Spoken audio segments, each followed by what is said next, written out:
नमस्कार, स्वागत है आप सभी का।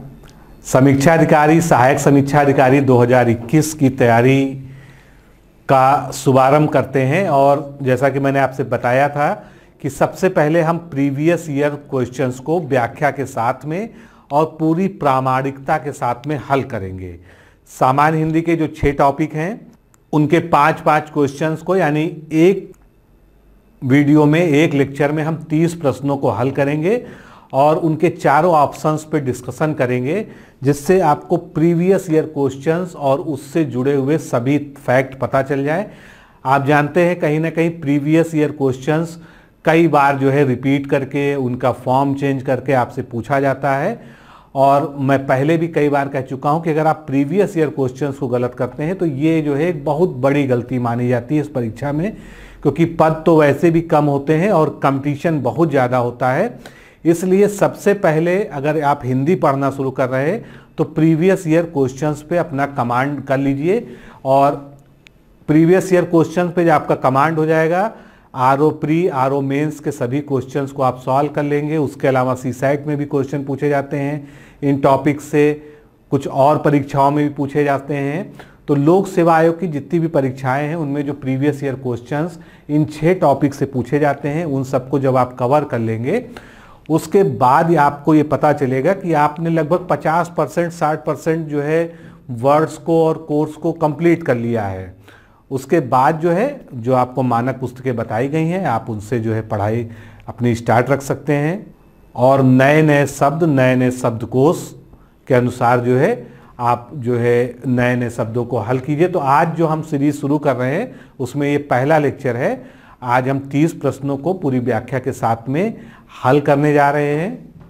और इसमें समीक्षा अधिकारी pre, mains, RO, ARO, APO, जितने भी लोक सेवा आयोग की परीक्षाएं हैं सभी के जो है इन 6 टॉपिक्स से संबंधित क्वेश्चंस हैं।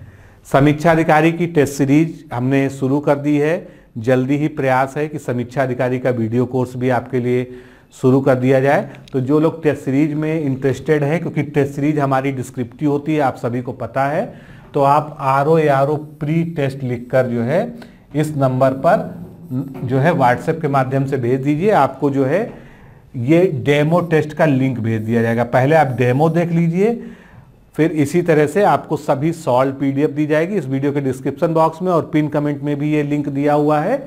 और ऐप के माध्यम से ऑनलाइन टेस्ट होता है, सॉल्व पीडीएफ दी जाती है। हर पीडीएफ में हर प्रश्न का पूरी व्याख्या के साथ में, पूरे नोट्स के साथ में, मतलब उसमें इतना हम कंटेंट लिख देते हैं कि वो अपने आप में नोट्स हो जाता है। उस क्वेश्चन को, उससे रिलेटेड टॉपिक को वो पूरी तरह से जो है कवर कर लेता है। तो ये रही प्री की टेस्ट सीरीज के बाद आरओ की जो है जो कोर्स है मेंस का, ये सबसे महत्वपूर्ण है। मैंने पहले भी कहा, उस बात को दोहराऊंगा कि अगर आप समीक्षा अधिकारी हर हाल में बनना चाहते हैं तो आपको आरओ प्री और मेंस दोनों की तैयारी एक साथ लेके चलनी होगी। आखिरी के जब प्री का रिजल्ट आता है तब आपके पास मात्र 2 महीने का समय होता है और उस 2 महीने में आरओ मेंस का कोर्स कवर करना अपने आप में एक बहुत बड़ी चुनौती है, जिसको हम लोगों ने पिछले बैच में भी देखा। इसलिए मैं आपको सलाह दूंगा कि अगर आप सीरियस हैं इस परीक्षा के लिए तो आप हमारे जो है आरओ एआरओ मेंस के बैच को ज्वाइन कर सकते हैं। इसमें आपको जितने भी हिंदी आलेखन से संबंधित टॉपिक है उनकी प्रैक्टिस कराई जाएगी, वीडियो लेक्चर दिया जाएगा, नोट्स दिया जाएगा, टेस्ट होगा, सब कुछ होगा। और आपको इसके लिए इस नंबर पर जो है बात कर लीजिए या जो है आरओ एआरओ मेंस लिखकर भेज दीजिए। ये है जितने भी जो है सेगमेंट हैं वो आपको यहाँ पर लिखे हैं, आप चाहे तो स्क्रीनशॉट लेकर पढ़ सकते हैं। साथ में टेस्ट सीरीज भी दी जाएगी। इसमें जो है आपको हिंदी और जीएस के ऑब्जेक्टिव वाले सेगमेंट के लिए, क्योंकि हम जीएस जो है इसमें कवर नहीं करते। जीएस ऑलरेडी आप प्री में पढ़ चुके होते हैं, हिंदी भी पढ़ चुके होते हैं, इसलिए हमारा जो है मेन फोकस होता है आलेखन पर। इसमें पत्राचार, अपठित गद्यांश, पारिभाषिक शब्दावली, मुहावरे, लोकोक्तियाँ, सामान्य ज्ञान, कंप्यूटर वाला, सामान्य शब्द एवं व्याकरण, हिंदी निबंध और लेखन, इन सब की खूब प्रैक्टिस कराई जाएगी। इंडिविजुअली आप पे जो है फोकस करके जो है आपकी कमियों को दूर कराया जाएगा। बिल्कुल आपको ऐसा नहीं लगेगा कि आप जो है ऑफलाइन क्लास में नहीं हैं। तो और साथ में करंट अफेयर्स की जो हमारी जनवरी से लेके और तब तक की मैगजीन्स हैं वो आपको दे दी जाएंगी, जिससे आपका करंट अफेयर शुरू हो जाए, पूरा हो जाए। तो ये पूरे कोर्स का स्ट्रक्चर है। आप ज़्यादा जानकारी के लिए RO मेंस लिखकर इस नंबर पर व्हाट्सएप से भेज दीजिए।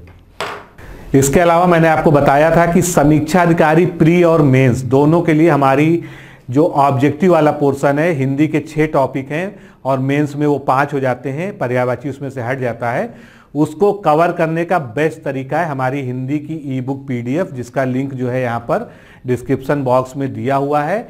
6-7 किताबों का जो है, जो मानक पुस्तकें हैं, शब्दकोश हैं, उनका निचोड़ करके और जो उनका मानक जो शब्दावली है उसका आधार बनाकर जो है वो किताब को जो है डिज़ाइन किया गया है। PDF में ही केवल अवेलेबल है, उसका जो है कोई भी प्रिंट वर्जन नहीं आता है, लेकिन प्री और मेंस दोनों के लिए उतना पर्याप्त है।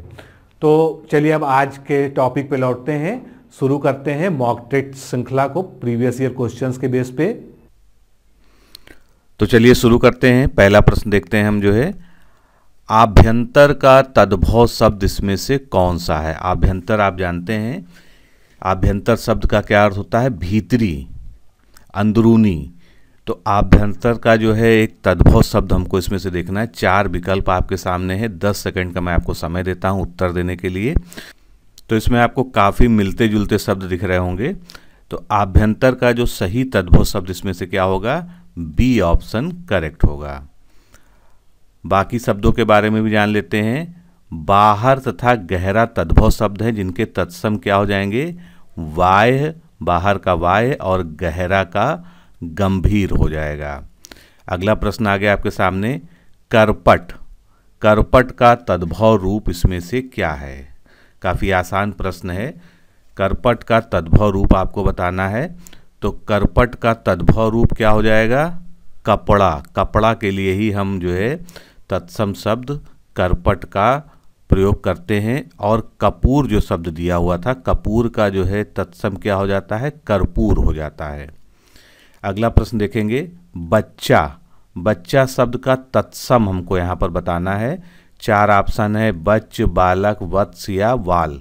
तो इसमें से सही उत्तर क्या होगा? बच्चा का तत्सम रूप क्या हो जाएगा? बच्चा का तत्सम रूप हो जाएगा वत्स।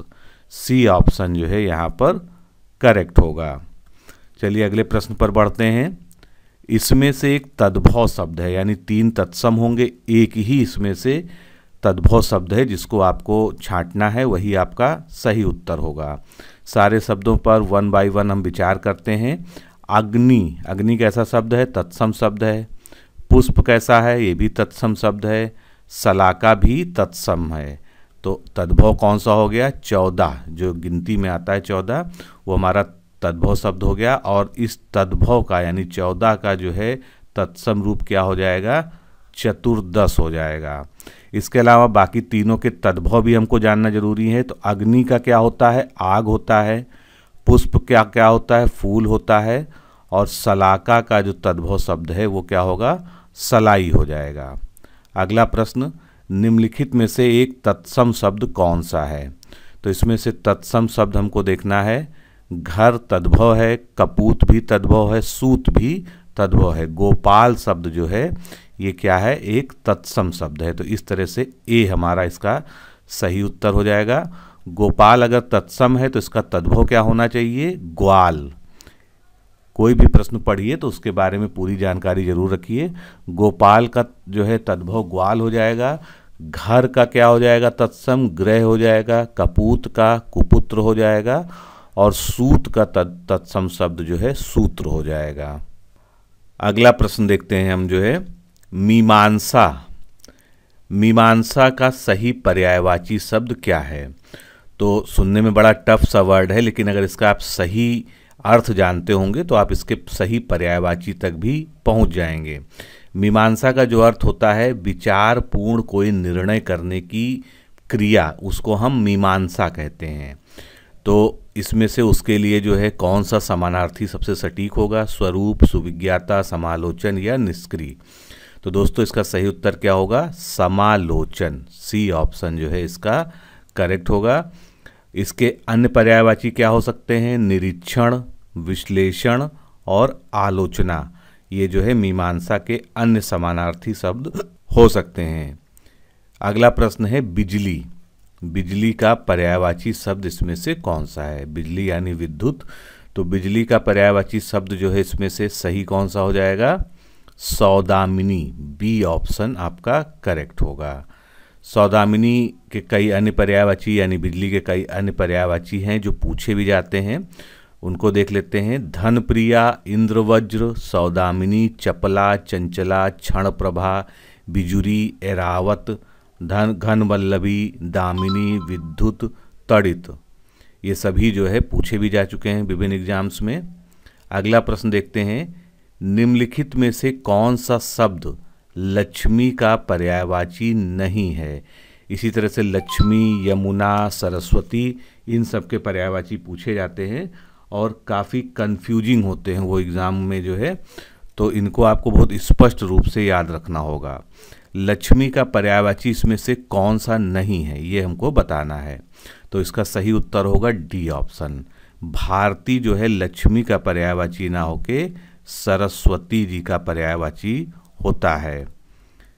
तो भारती क्या है? ये लक्ष्मी का पर्यायवाची नहीं है, ये सरस्वती का पर्यायवाची है। लक्ष्मी के अन्य जो है पर्यायवाची कमला, रमा, पद्मा, श्री, इंदिरा, हरिप्रिया, और वहीं पर सरस्वती के पर्यायवाची भारती, वागेश्वरी, वीणापाणी, वाग्देवी, ज्ञानदा, महाश्वेता, वागीश्वरी और हंसवाहिनी। चलिए अगले प्रश्न पर बढ़ते हैं। निम्नलिखित में से कौन सा शब्द कपड़ा का पर्यायवाची नहीं है? कपड़ा का पर्यायवाची इसमें से कौन सा नहीं है, ये आपको देखना है। वस्त्र कपड़ा का पर्यायवाची होता है, पट भी होता है। वसन और वासन, ये दो शब्द आपको कंफ्यूज करने के लिए दिए हुए हैं, इन्हीं में से आपको पकड़ना है कि कौन सा इसमें से कपड़ा का पर्यायवाची नहीं है।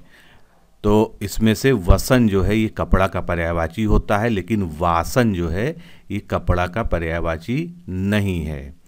तो वासन कपड़ा का पर्यायवाची नहीं है। वस्त्र, पट, वसन ये सभी इसके पर्यायवाची हैं। इसके अलावा चीर, अंबर भी कपड़ा के पर्यायवाची शब्द होते हैं। अगला प्रश्न है, इनमें से कौन सा मेघ, मेघ मतलब बादल, तो मेघ का पर्यायवाची इसमें से कौन सा नहीं है? यहाँ पर भी आपको कंफ्यूज करने के लिए शब्द दिए हैं, भले ही आपको आता हो। तो पयोधर ये जो है इसका पर्यायवाची है। जलधर ये भी पर्यायवाची है मेघ का।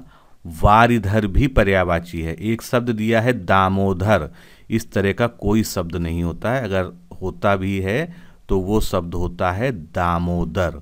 तो उत्तर तो हमारा सही हो गया डी।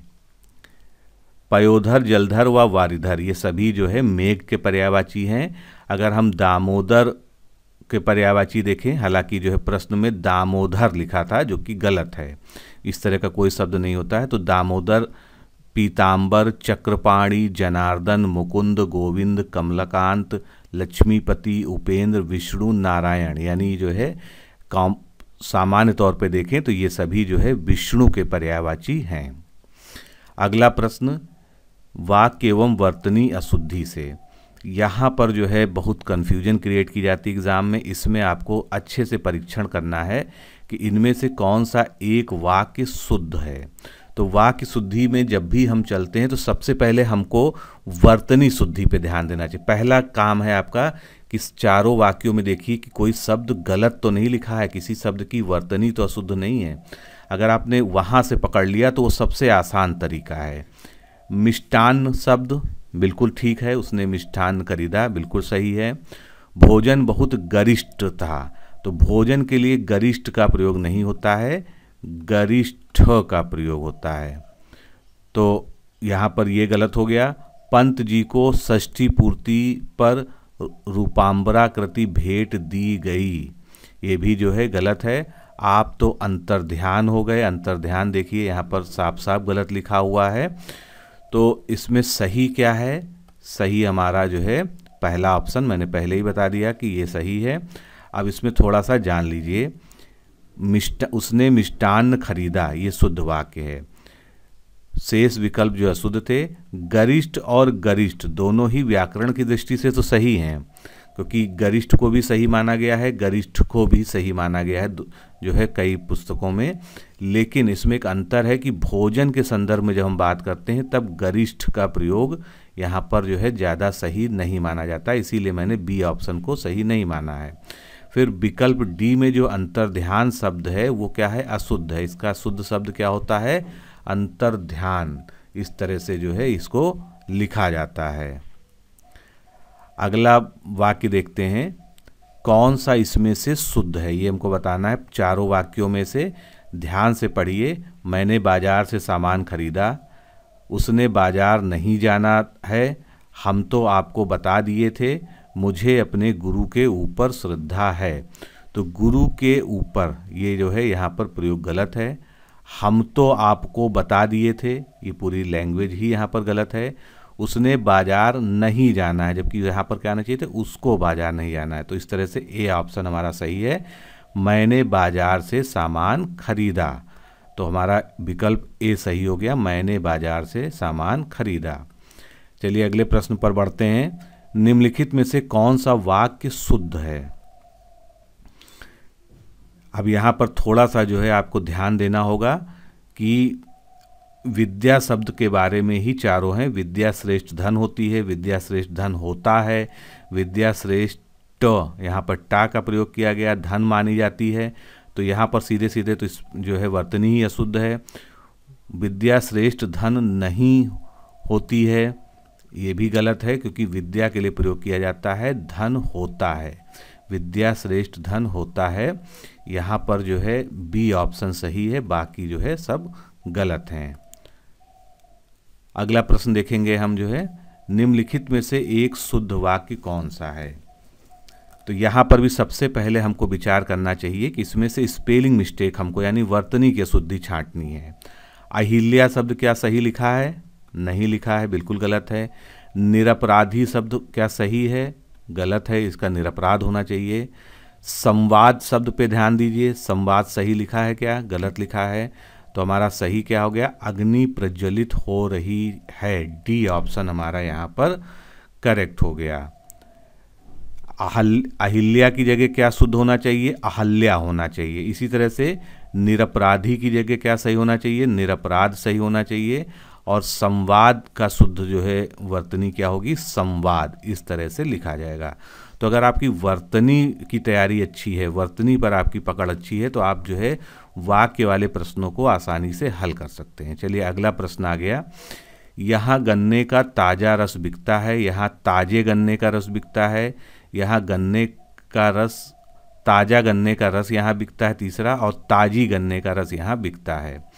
तो यहाँ पर आप देख रहे हैं पदक्रम की गलती है, कहीं पर जो है लिंग संबंधी गलती है, तो उन सबको हम हटा देते हैं। यहाँ ताजे गन्ने का रस बिकता है, गलत। ताज़ा गन्ने का रस यहाँ बिकता है, ताजी गन्ने का रस यहाँ बिकता है, यहाँ गन्ने का ताज़ा रस बिकता है। ए ऑप्शन जो है यहाँ पर बिल्कुल सही होगा। अगला प्रश्न वन वर्ड से यानी वाक्यांश के लिए एक शब्द से आ गया, जिसकी ग्रीवा सुंदर हो, इसके लिए एक शब्द सही क्या होगा। जिसकी ग्रीवा सुंदर हो, तो जिसकी ग्रीवा सुंदर हो उसके लिए सही शब्द है सुग्रीव, बी ऑप्शन यहाँ पर आपका करेक्ट होगा। जो पृथ्वी से संबद्ध हो, उसमें भी था जो है पार्थिव शब्द था, तो उसकी व्याख्या यहाँ पर है कि जो पृथ्वी से संबद्ध हो उसको हम पार्थिव कहेंगे। अगला प्रश्न, जिसका अनुभव इंद्रियों के द्वारा ना हो सके, तो जिसका अनुभव इंद्रियों के द्वारा ना हो सके उसके लिए एक शब्द कौन सा है, अतीन्द्रिय, बी ऑप्शन यहाँ पर करेक्ट है। अगला प्रश्न देखेंगे, वाक्यांशों और उनके लिए प्रयुक्त शब्दों के निम्नलिखित युग्मों में से सही युग्म का चयन कीजिए। जो स्त्री अभिनय करे वो अभिनेता कहलाएगी, गलत, अभिनेत्री कहलाएगी। जो व्याकरण को जानता हो उसके लिए व्याकरणिक शब्द, गलत है, व्याकरण होता है। आँखों से परे जो होगा वो प्रत्यक्ष नहीं होगा, अप्रत्यक्ष होगा। लौट कर आया हुआ, प्रत्यागत, डी ऑप्शन हमारा बिल्कुल सही है। जो गलत हैं उनको जान लीजिए। जो स्त्री अभिनय करे, अभिनेत्री। जो व्याकरण जानता हो, व्याकरण। आँखों से परे, उसके लिए एक शब्द परोक्ष भी हो सकता है या अप्रत्यक्ष भी हो सकता है। अगला प्रश्न देखेंगे, जो स्त्री सूर्य भी ना देख सके, उसके लिए एक शब्द निम्नलिखित में कौन सा है? विदुषी, अलक्ष्या, असूर्यमपस्या, शास्त्रज्ञा। चलिए सही उत्तर बताइए जल्दी से। तो इसका सही उत्तर क्या हो जाएगा? सी आंसर जो है इसका करेक्ट है। जो स्त्री सूर्य भी ना देख सके, उसके लिए असूर्यमपस्या एक शब्द है। अब इसको दो तरह से लिखा जाता है, आपने विभिन्न किताबों में देखा होगा। तो असूर्यमपस्या, आधा माँ यहाँ पर आता है, और असूर्यपस्या ये भी आपको लिखा हुआ मिल जाएगा किताबों में। तो जो असूर्यमपस्या है, यानी जिसमें आधा माँ आता है, ये एक संस्कृत शब्द है। वहीं पर असूर्यपस्या जो है हिंदी शब्द है। अतः दोनों ही ये जो है शब्द सही हैं। फिर कुछ और विकल्प दिए थे। विदुषी, विदुषी किसके लिए प्रयोग किया जाएगा? जो स्त्री किसी को अच्छी तरह से जानती हो, वो विदुषी हो गई। और जो स्त्री शास्त्र की ज्ञाता हो, उसके लिए एक शब्द है शास्त्रज्ञा। अगला प्रश्न देखेंगे, अज्ञ का अर्थ क्या है? यानी आपको जो है इसमें एक शब्द दिया है, उसके लिए एक वाक्यांश चुनना है। तो अज्ञ का अर्थ इसमें से क्या है? जो सब कुछ जानता हो, जो कुछ भी ना जानता हो, जो बहुत जानता हो या बहुत थोड़ा जानता हो, और जो जानता भी हो और नहीं भी जानता हो। तो अज्ञ शब्द से आपको क्या आता है? अज्ञानी याद आता होगा। अज्ञ से बनने वाला शब्द क्या है? अज्ञानी, यानी जो कुछ भी ना जानता हो। ए ऑप्शन यहाँ पर करेक्ट है। तो जो कुछ भी ना जानता हो वो अज्ञ है। जो सब कुछ जानता हो उसे सर्वज्ञ कहते हैं। और जो बहुत कम जानता हो उसके लिए एक शब्द क्या है? जो थोड़ा जानता हो, अल्पज्ञ। चलिए अगला प्रश्न देखते हैं, प्राची। प्राची का विपरीत शब्द क्या होगा? तो प्राची का विपरीत शब्द जानने के लिए आपको इसके मीनिंग पता होना चाहिए कि प्राची होता क्या है। तो प्राची शब्द जो होता है ये संस्कृत में पूर्व या पूरब दिशा के लिए प्रयोग किया जाता है। तो हमको इसका उल्टा निकालना है, यानी जो है पश्चिम से संबंधित कोई शब्द देखना है जो इसमें से दिया हो। तो इसका सही उत्तर क्या हो जाएगा? प्रतीचि। प्रतीचि जो है संस्कृत में प्रयोग किया जाता है पश्चिम दिशा के लिए।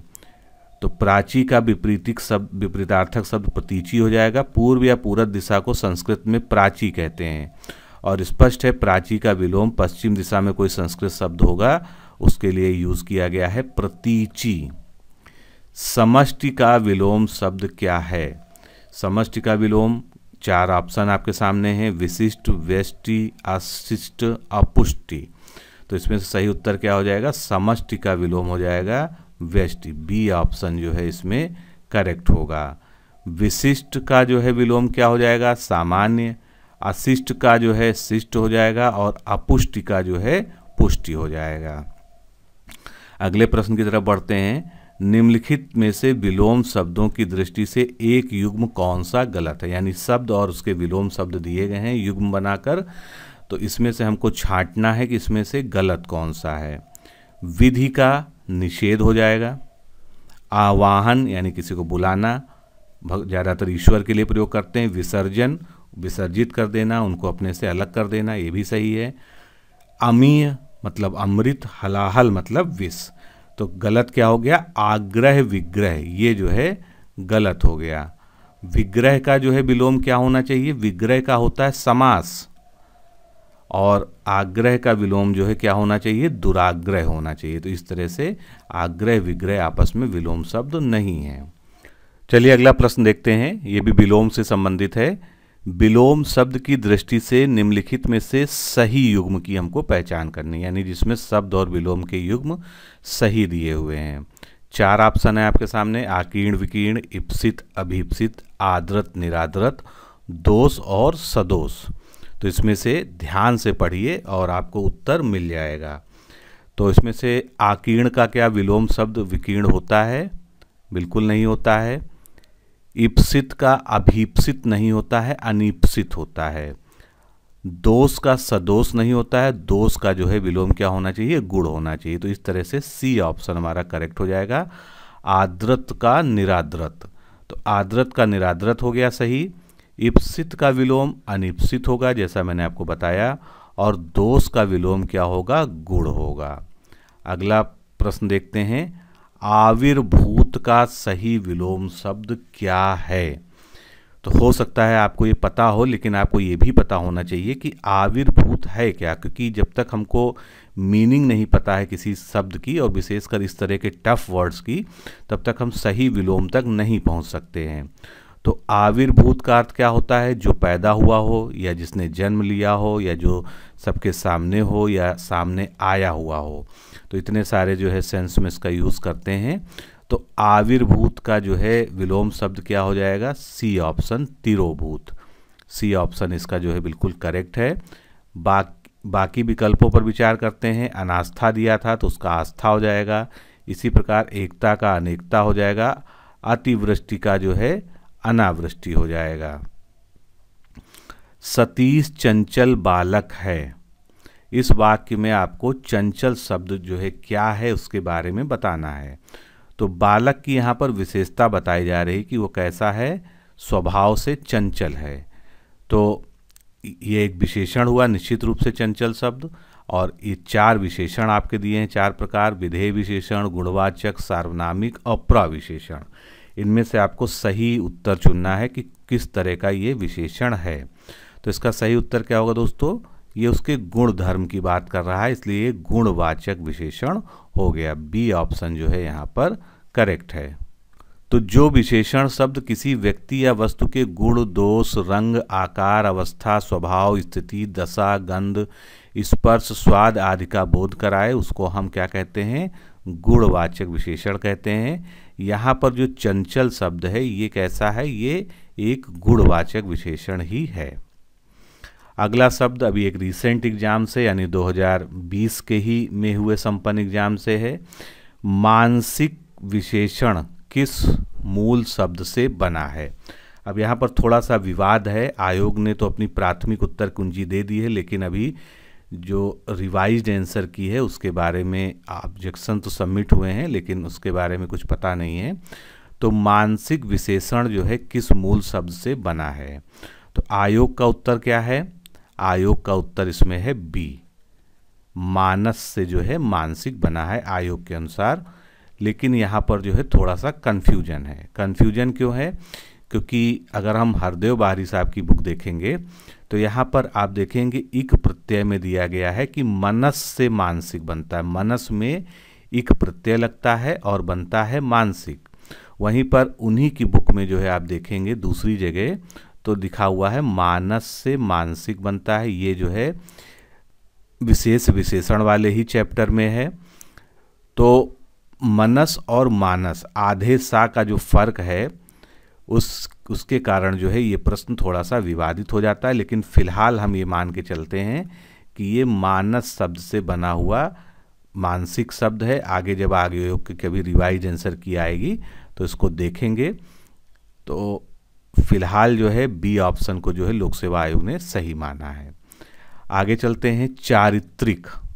चारित्रिक विशेषण शब्द का मूल शब्द कौन सा है, यानी चारित्रिक जो है ये किससे बना हुआ शब्द है। तो चारित्रिक शब्द जो है किससे बनेगा, चरित्र से। ए ऑप्शन जो है इसमें करेक्ट हो जाएगा। चरित्र मूल शब्द है और इसका विशेषण शब्द जो है चारित्रिक होगा। अगला प्रश्न देखेंगे, निम्नलिखित में से वह वाक्य छांटिए जिसमें क्रिया विशेषण का प्रयोग किया गया है। क्रिया विशेषण आप जानते हैं ऐसे विशेषण शब्द जो क्रिया की विशेषता बताते हैं उनको हम क्रिया विशेषण कहते हैं। तो ये चारों वाक्यों में अगर आप पढ़ेंगे तो इसमें क्रिया विशेषण केवल एक ही में प्रयोग हुआ है। वो वाक्य है डी, तुम जी जान लगाकर पढ़ रहे हो।